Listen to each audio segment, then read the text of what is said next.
hello everyone. Welcome to the show with me, Roshni. And நான் உங்க விஜய் தயா. இந்த ஷோல டெய்லி சினிமா செய்திகள் பார்த்துட்டு இருக்கோம். அந்த வகையில the most expected mythological film ஒரு டீசர் நேத்து ரிலீஸ் ஆயிருக்கு. அது என்ன படம்? ராமாயண மூவி. யார் போட்டிருந்தாங்க? காஜல் அகர்வால். ஸோ இதுல இருந்து என்ன தெரியுது நமக்கு அப்படின்னா, காஜல் அகர்வாலுமே அந்த படத்துல இருக்காங்க. ஆனா என்ன கேரக்டர்? இன்னும் தெரியல அவங்க என்ன கேரக்டர்ல ப்ளே பண்ண போறாங்க. ஆனா சாய் பல்லவி வந்து என்ன கேரக்டர்ல ப்ளே பண்ண போறாங்கன்னு சொல்லிட்டாங்க. சீதான்ற கேரக்டர்ல சாய் பல்லவி ப்ளே பண்றாங்க. அண்ட் ரன்பீர் கபூர் ராமா. அது இல்லாம சன்னி டியோல் அவர்களுமே இந்த மூவில வந்து ஆக்ட் பண்ணிருக்காராம். ஆமா, அவர் வந்து ஹனுமானா பண்றாரு. லக்ஷ்மணா வந்து ரவி டூபே வந்து நடிக்கிறாரு. And முக்கியமா ராவணன் யாரு? கேஜிஎஃப் யஷ் அவர்கள். ஓகே. அண்ட் இதுல இன்னொரு செய்தியுமே வந்திருக்கு. ஏஆர் ரஹ்மான் வந்து ஹாலிவுட் கலைஞரோட இணையறாராம் மியூசிக். ஆமா, ஹான்ஸ் ஜிம்மர் கூட தான் வந்து அவர் வந்து இணைய போறாருன்றாங்க. அது இல்லாம வந்து ஏஆர் ரஹ்மான் அவர்கள் வந்து இப்போ ஒரு ட்வீட் போட்டிருக்காரு. வித் ஹான்ஸ் ஜிம்மர் சொல்லிட்டு ஒரு போட்டோ வேற போட்டிருக்காரு. அது பார்க்கவே சூப்பரா இருந்தது. அது இல்லாம இந்த மூவிக்கு வந்து இவங்க 2 பேரும் சேர்ந்து தான் வந்து இசையுமே அமைக்கிறாங்கன்னு சொல்லியிருந்தாங்க. ஆமா, டீசர்லயே நேத்து மியூசிக் ரொம்ப பயங்கரமா இருந்தது அந்த பேக்ரவுண்ட்லாம். ஃபர்ஸ்ட் இந்த ஹான்ஸ் ஜிம்மர் எந்த மாதிரி படங்களுக்கு வந்து மியூசிக் போட்டிருக்காரு அப்படின்றத நான் வந்து சொல்றேன். இன்டர்ஸ்டெல்லார், கிளாடியேட்டர், லயன் கிங் இந்த மாதிரி படங்களுக்கு அவர் வந்து இசையமைச்சிருக்காரு. ஸோ நமக்கு தெரியும் இது எல்லாமே வந்து ஹிட் படங்கள் தான். ஸோ ஏஆர் ரஹ்மானுமே வந்து ஒரு ஹிட் மியூசிக் டைரக்டர். ஸோ அவரும் இவரும் சேர்ந்தா தூள் கலப்புவாங்க. ஆமா. அது மட்டும் இல்லாம இந்த படத்துல ஸ்டண்ட் ஆக்ஷன்லாம் இருக்குல்ல, அதுவுமே வந்து ஹாலிவுட் கலைஞர்கள் தான் வந்து பண்றாங்க. கை நூரிஸ் அண்ட் டெரி நோட்ரி. ஸோ இவங்க 2 பேரும் பண்ணிட்டு இருக்காங்க. அண்ட் இந்த படம் எப்போ ரிலீஸ்? தீபாவளி அன்னைக்கு ரிலீஸ் பண்றாங்க. பார்ட் 1 மட்டுமே. ஆமா, இந்த வருஷம் கிடையாது. 2026 தீபாவளியில.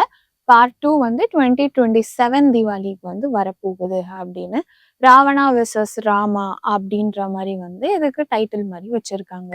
நெக்ஸ்ட் என்ன நியூஸ் பார்த்தோம்னா 3BHK ஒரே நியூஸ் தான். 3BHK மூவி வந்து நிறைய பேர் பார்த்துட்டு பாராட்டிட்டு வந்துட்டு இருக்காங்க. அந்த நிலையில இன்னைக்கு தான் இந்த மூவி ரிலீஸ் ஆகுது. லப்பர் வந்து மூவி டைரக்டர் தமிழரசன் அவர்களுமே வந்து ட்விட்ல வந்து நல்லா பாராட்டி இருக்கிறாரு. ஆமா, அவர் என்ன சொல்லியிருந்தாரு அப்படின்னா, நான் எவ்வளோ ஸ்ட்ரகிள் பண்ணேன் ஒரு வீடு வாங்க அப்படிங்கிறது எனக்கு தெரியும்.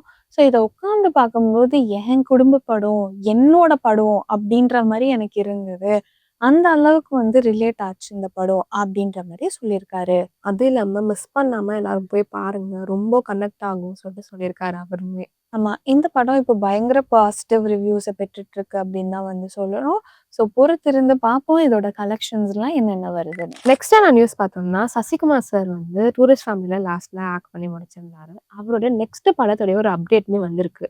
ஆமா, அவரோட நெக்ஸ்ட் படம் வந்து ஃப்ரீடம். அண்ட் இதுல வந்து லிஜோ மோல் ஜோஸுமே வந்து இருக்காங்க. டூரிஸ்ட் ஃபேமிலிக்கு அப்புறமா இவர் பயங்கர ஹைப்ல ஆயிட்டாரு. சூப்பரா வந்து அந்த இலங்கை தமிழர்கள் ரோல் வந்து பண்ணியிருப்பாங்க. சிம்ரனும் கூட தான். ஸோ இப்போ சசிகுமாரோட அடுத்த படம் அப்டேட் அப்படின்லாம் வந்து மக்கள் வெயிட் பண்ணிட்டு இருக்காங்க. பட் இந்த படம் வந்து ரொம்ப சைலண்டா வந்து ட்ராப் ஆச்சுன்னு தான் சொல்லணும். யாருமே கண்டிப்பா. எக்ஸ்பெக்ட் பண்ணலன்னு. ஸோ டீசர்லாம் எப்படி இருக்கு? என்ன எக்ஸ்பெக்டேஷன்? ஆடியன்ஸோட மனநிலையெல்லாம் என்ன? நம்ம சசிகுமார் சாரோடைய ஆக்டிங் சூப்பரா இருக்கும். டூரிஸ்ட் ஃபேமிலியோட இந்த மூவியுமே சூப்பரா இருக்கும் போல சொல்லிட்டு வந்துட்டு இருக்காங்க. அந்த நிலையில பார்த்தோம்னா இந்த மூவி வந்து ஜூலை 10th அன்னைக்கு ரிலீஸ் பண்றாங்கன்னு சொல்லிட்டாங்க. பேக் டு பேக் வந்து எல்லாருக்குமே இப்ப ப்ராஜெக்ட்ஸ் நிறைய வந்துட்டு இருக்குது. ஸோ பொறுத்திருந்து பார்ப்போம் ஃப்ரீடம் எப்படி இருக்கும்னு. ஏன்னா ஒரு ஹிட் கொடுத்துட்டாலே அடுத்தடுத்து ஹிட் கொடுக்கணுன்ற ஒரு புஷ் இருக்கும் அவங்களுக்கு. ஸோ அதுக்கேற்ற மாதிரி தான் வந்து ஸ்கிரிப்ட்ஸ் சூஸ் பண்ணுவாங்க இல்லையா? ஸோ நெக்ஸ்ட் நியூஸ் என்ன அப்படின்னு பார்த்தீங்கன்னா, சூர்யா, விஜய் சேதுபதி, அதாவது விஜய் சேதுபதியோட பையன் இருக்காங்க இல்லையா, அவங்க வந்து ஃபீனிக்ஸ் அப்படின்னு ஒரு படம் வந்து நடிச்சிருக்காங்க. அண்ட் அதுக்காக பல ப்ரமோஷனல் ஈவெண்ட்ல நேர்காணலுமே வந்து கொடுத்துட்டு வந்துட்டு இருக்காரு. ஸோ அவர் இப்போ வந்து போய் ஒருத்தரை சந்திச்சிருக்காரு. ஆமா, நம்மளுடைய தளபதி விஜய் அவரை தான் போய் அவரை சந்திச்சிருக்காரு. அது இல்லாம ஒரு வாழ்த்துமே சொல்லியிருக்காரு இந்த மூவிக்காக அவர்கிட்ட. ஆமா, தனியா போய் அவர் சந்திக்கல. ஸ்டண்ட் டைரக்டர் அனல் அரசு கூட தான் போய் இவரு தளபதியை வந்து மீட் பண்ணியிருக்காரு. ஸோ வந்து விஜய் சேதுபதியின் மகன் விஜயை சந்தித்தார். ஆமா. ஹெட்லைன்ஸ் டைட்டில்ல. கரெக்டா இருக்கு. நல்லா இருக்குது கேட்கவே இதுவுமே. ஆமா. நெக்ஸ்ட் நான் நியூஸ் பார்த்தோம்னா, நம்ம எல்லாருமே ஆவலா காத்துட்டு இருக்க கூலி மூவியோட ஒரு அப்டேட் கொடுத்திருக்காங்க. ஆமீர் கான் அவர்கள் வந்து எந்த கேரக்டர்ல ப்ளே பண்ண போறாங்கன்னு அனௌன்ஸ் பண்ணிட்டாங்க. ஆமா, ஒரு பக்கம் லோகேஷ் கனகராஜ் வந்து பயந்துட்டே இருந்தாங்க. அங்கங்க வந்து கிளிம்சஸ் பத்தி பீஸா வந்து படத்தை பத்தி சொல்லிட்டு இருக்காங்களே எல்லாரும் நேர்காணல்ல அப்படின்னு சொல்லிட்டு. ஸோ இப்போ ஆமீர் கானோட கேரக்டர் நேம் வந்து தாஹா. பேரே ஏதோ டான் பேர் மாதிரி இருக்கு. தாஹாடா அப்படின்ற மாதிரி இல்ல. ஆமா. ஸோ பொறுத்திருந்து பார்ப்போம். ஏன்னா அவருக்கு வந்து குட்டி ரோல்ன்னு தான் வந்து சொல்லியிருக்காங்க இல்லையா? ஆமா. ஸோ அந்த தாஹா வந்து ரோலெக்ஸ் மாதிரி இம்பாக்ட கிரியேட் பண்ணுதா இல்லையான்றத பொறுத்திருந்து பார்க்கணும். ஆகஸ்ட் 14 அன்னைக்கு மூவி ரிலீஸ் பண்றாங்க. ஸோ ஒரு டைம்ல பரபரப்பா பேசிட்டு இருந்த கேஸ் தான் வந்து ஸ்ரீகாந்த் அண்ட் கிருஷ்ணாவோட drug case. So drug mafia மாதிரி பல பேர் அடிபடும், பல ஹீரோயின்ஸ் இதுக்குள்ள வருவாங்க அப்படின்ற மாதிரியெல்லாம் செய்திகள் வெளிவந்துட்டு இருந்தது. அந்த வகையில ஜூலை 7 வரைக்கும் இவங்களோட ஜாமீனை ஒத்தி வைக்கிறோன்றது கோர்ட்டே சொல்லுச்சு. இப்போ மறுபடியும் அவங்க ஜாமீன் அப்ளை பண்ணியிருப்பாங்கல்ல. ஆமா. அவங்க 2 பேரும் ஜாமீன் அப்ளை பண்ணியிருந்தாங்க. ஆனா ஜாமீன் குடுக்கக்கூடாது போலீஸ் தான் முதல்ல எதிர்ப்பு சொல்லிட்டு வந்துட்டு இருந்தாங்க. ஆக மொத்தத்துல வந்து சிறப்பான உச்சநீதிமன்றமே இப்போ வந்து உத்தரவு குடுத்துட்டாங்க. இந்த மனு வந்து தள்ளுபடி செய்யணும் சொல்லி. ஸோ அவங்களுக்கு வந்து இப்போ ஜாமீன் கிடையாது. பட் அடுத்தடுத்து பல டாப் ஹீரோயின்ஸோட நேமும் இருக்கு. இந்த லிங்க்ல பல பேரோட திடுக்கிடும் தகவல்லாம் வரும்னு சொல்லியிருக்காங்க. அதெல்லாம் என்ன அப்படின்றத பொறுத்திருந்து பார்ப்போம்.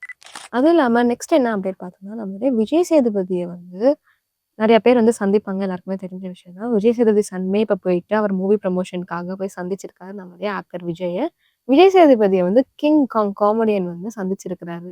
ஆமா. என்ன காரணம் அப்டின்னா, அவர் வீட்ல ஒரு கல்யாணம். அவரோட மகளுக்கு வந்து கல்யாணம். அதனால பத்திரிக்கை வச்சு நீங்க கண்டிப்பா வரணும் அப்டின்ற மாரி, இவருக்கு அழைப்பிதழ குடுக்கும் விதமா சந்திச்சிருக்காரு. இன்னைக்கான எல்லா செய்திகளுமே முடிஞ்சிருச்சு. இந்த வீடியோ உங்களுக்கு பிடிச்சிருந்தா லைக் பண்ணுங்க, சப்ஸ்கிரைப் பண்ணுங்க. மறக்காம உங்க ஃப்ரெண்ட்ஸ்க்கு ஷேர் பண்ணுங்க. மேலும் நாளைக்கு இதே மாரி பல சினிமா செய்திகளுடன் உங்களை வந்து சந்திக்கும் வரை நான் Vijay Daya and Roshini. Signing off. Bye.